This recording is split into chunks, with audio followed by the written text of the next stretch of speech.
முதலாவதாக திரு ஷியாம், முக்கியமான இரண்டு பரப்புரைகள் ரெண்டையும் பார்க்க வேண்டியது இருக்கு. ஒரு பக்கம் திரு ராகுல் காந்தி அவர்கள் பேசும்போது ஆன்டி பிஜேபி ஸ்டாண்ட ஸ்ட்ராங்கா முன்வைக்கிறாரு. அதிமுக வலுவிழந்துருச்சு, அதிமுக மூலமா பாஜக RSS தமிழகத்துக்குள்ள வராங்க அப்படின்றத ஸ்ட்ராங்கா வைக்கிறாரு. இது ஒரு பக்கம். இன்னொரு பக்கம் பிரதமர் மோடியுடைய பரப்புரையை பார்க்கும்போது ஆன்டி டிஎம்கே அப்படின்றத ரொம்ப ஸ்ட்ராங்கா வைக்கிறாரு. எப்படி பார்க்கறீங்க ரெண்டு பரப்புரையையும்? உங்களுடைய முதற்கட்ட கருத்து. ரெண்டு தலைவர்களின் பேச்சும் எப்போதும் போலதான் இருந்தது. பெரிய புதுமையாக வித்தியாசம்னு சொல்ல முடியாது. ஆனா சமீபத்திய பார்லிமெண்டோட டீலிமிட்டேஷன் பில்லு, அதோட ஃபெயிலியர், அதுக்கு காரணம் யார், இதை பெரும்பாலும் மோடி அவர்கள் அதைத்தான் சொன்னார். நான் கூட என்ன எதிர்பார்த்தேன்னா, எடப்பாடி பழனிசாமி அவர்கள் ஆட்சியின் சாதனைகளை கொஞ்சம் சொல்லுவார்னு எதிர்பார்த்தேன். காரணம் என்னவென்றால், நடப்பது சட்டமன்ற தேர்தல், கண்டிப்பாக எதிர்கட்சி தலைவர் முதலமைச்சர் ஆக வேண்டும் என்று நினைப்பவர் அவரது ஆட்சியை பாராட்டி சொல்வார் பிரதமர் நான் எதிர்பார்த்தேன். ஆனால் அவர் அவ்வாறு செய்யவில்லை. காரணம், இது ஒரு கரண்ட் ப்ராப்ளம். இதுல பெண்களுக்கான இடஒதுக்கீடு, அதுல திமுக துரோகம் செய்து விட்டது, அந்த துணியில தான் அவர் பேசினாரு. கிரௌடு ஓகே தாங்க, ரெண்டு தலைவர்களுக்குமே நல்ல கிரௌடு தான். பிரதமர் கிரௌட்ல அந்த மொழிபெயர்ப்பாளர் நல்ல இம்பாக்ட்ஃபுல்லா பேசினாரு. பொதுவாக தலைவர்களின் பேச்சை மொழிமாற்றம் செய்வது கொஞ்சம் கஷ்டம். ஏன்னா அவங்க தாய்மொழியில பேசுவாங்க. அப்போ அவங்க ரொம்ப இம்பாக்டா, மீனிங்ஃபுல்லா, கனெக்டிங்கா பேசிடுவாங்க. அதை அப்படியே டிரான்ஸ்லேட் பண்ணி சொல்லும் போது அதே இம்பாக்ட், எமோஷனல் அப்பீல் கொடுப்பது கடினம். அது உண்மையிலேயே மெச்சத்தகுந்த வகையில் இருந்ததா தான் நான் உணர்ந்தேன். மற்றபடி பிரதமர் சொன்னதுல நிறைய விஷயங்கள் பொருந்தாத விஷயங்களா தான் இருந்தது. அதாவது ஒரு டெக்னிக்கல் இஷ்யூ, இந்த இஷ்யூவை மக்கள்கிட்ட கொண்டு போய் சேர்க்கிறது ரொம்ப ரொம்ப கடினம் இயல்பாகவே. ஆனா பிரதமர் தொடர்ந்து பேசுவதன் மூலமாக அந்த மக்கள்கிட்ட அவரை கொண்டு போய் சேர்க்கிறாரு. அப்ப பெண்கள் உங்களை எல்லாம் வஞ்சிக்கிறாங்க அப்படின்னா கூட்டத்தில் இருக்கிற பெண்கள் ஆமா அப்படின்னு சொல்லணும்ல, ஒரு ஜோஷ் இருக்கணும்ல. ஆனா அப்படி எந்த விதமான ஜோஷும் இல்லை. பிராக்டிக்கலா அப்படியே டெட் சைலண்டா இருந்தாங்க. அது ஏன்னு எனக்கும் புரியல. ஏன்னா மொழிபெயர்ப்பாளர் நல்லா தான் மொழிபெயர்த்து சொன்னாரு.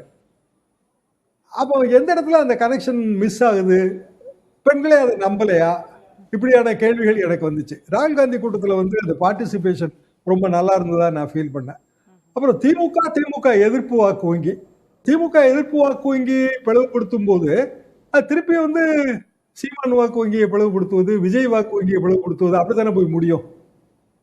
அது எப்படி பாரதிய ஜனதா அதிமுக ஆதரவு வாக்கு வங்கியை வலுப்படுத்துவதாக எப்படி முடியும்? இது எனக்கு ஓட் பேங்க் பாலிடிக்ஸை வச்சு பார்க்கும்போது என் மனதில் இந்த எண்ணம் தான் தோன்றியது. பிரதமர் எப்போதும் போல வழக்கம் போல அவர் ரொம்ப ஸ்டாமினாவோட தெரிஞ்சார். அது உண்மையிலேயே பாராட்ட வேண்டும். ஏன்னா பலதரப்பட்ட பணிகள், இப்போ ஏற்கனவே ஒரு அமைச்சரவை கூட்டம் நடந்து முடிஞ்சிருக்கு. வீடியோ தான் அவர் கொடுத்துருக்கிறாரு 8:30 மணிக்கு. ஸோ எல்லாத்துலேயுமே ஸ்ட்ரெஸ் இருக்கும். அது ஸ்ட்ரெஸ் அவர் வெளிக்காட்டி கொள்ளவில்லை, அல்லது அவரோட அந்த ஸ்டாமினாவே, ரியல் ஸ்டாமினாவே அப்படி இருக்கோ என்னமோ, அதுவும் எனக்கு தெரியல. மற்றபடி இன்றைக்கு இளந்தலைவர்கள் விஜயோ இல்லைன்னா உதயநிதியோ அவங்க கூட்டங்கள்ல இருந்த அந்த ஒரு உற்சாகம், வைபு இல்லை. சரி, அதுக்கு மொழியும் குறித்த ஒரு கேள்வியும் இருக்கு. ஆனா ரெண்டு பேருமே தொகுதி மறுவரையறை, மகளிர் இடஒதுக்கீடு, இது ரெண்டு பேருமே தொட்டு பேசியிருக்காங்க. யாரோடது சரியா சென்று சேர்ந்திருக்கு அப்படின்னு நினைக்கிறீங்க அங்க இருந்த கூட்டத்துக்கு? பொதுவாக ராகுல் காந்தி பேசும்போது தமிழ்நாட்டை பொறுத்த வரைக்கும் ஒரு கனெக்டிவிட்டி அதிகங்க. காரணம் அது நேரு குடும்பம், அப்புறம் இந்திரா காந்தி, ராஜீவ் காந்தி, இப்படி ஏதாவது ஒரு வகையில் அந்த கனெக்டிவிட்டி அதிகம். பாரதிய ஜனதாவின் வட இந்திய தலைவர்கள் பேசும்போது அந்த கனெக்டிவிட்டி கம்மியாக தான் இருக்கும்.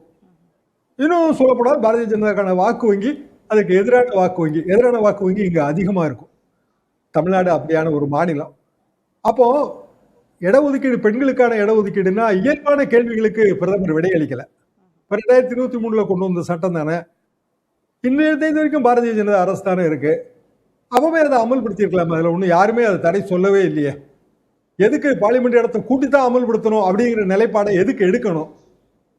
இந்த கேள்வி முதல்ல இருந்தே இருக்குது. அப்போ பார்லிமெண்ட் இடத்தை கூட்டுறது அப்படின்னா எம்எல்ஏ இடத்தையும் நாங்கள் கூட்டுவோம், சாதாரண குடும்பங்கள்ல இருந்து எம்எல்ஏக்கள் வருவாங்க அப்படின்னா மக்கள் சிரிப்பாங்க. சாதாரண குடும்பத்திலேருந்து இன்னைக்கு யாருமே தேர்தல் பாலிடிக்ஸ்ல எம்எல்ஏவும் ஆக முடியாது, எம்பி ஆக முடியாது. அதுக்கு ஏகப்பட்ட ரூபா வேணுங்க, பல கோடி ரூபா வேணும். ஒரு தொகுதினா 10 கோடி 20 கோடி, தொகுதினா எத்தனை கோடி நீங்க கணக்கு பார்த்துங்க. அப்ப பிரதமர் அதை சொல்லும் போது அது கொஞ்சம் நகைப்பு கிடமா தான் இருக்கு. சாதாரண குடும்பங்கள்ல இருந்து வர்றதெல்லாம் கெடுத்துட்டாங்க இவங்க. அவரு son versus son in law politics சொன்னாரு. அவரு ராபர்ட் வதராவையும் மனசுல வச்சுட்டு தான் சொன்னாரு. அப்படிதான் நான் அதை உணர்ந்தேன். ஆனா வாரிசு அரசியல் இந்த மாதிரியான குடும்பத்துல இருந்து வந்து 2 பேர் டாமினேட் பண்றது இந்தியா முழுசும் இருக்குங்க.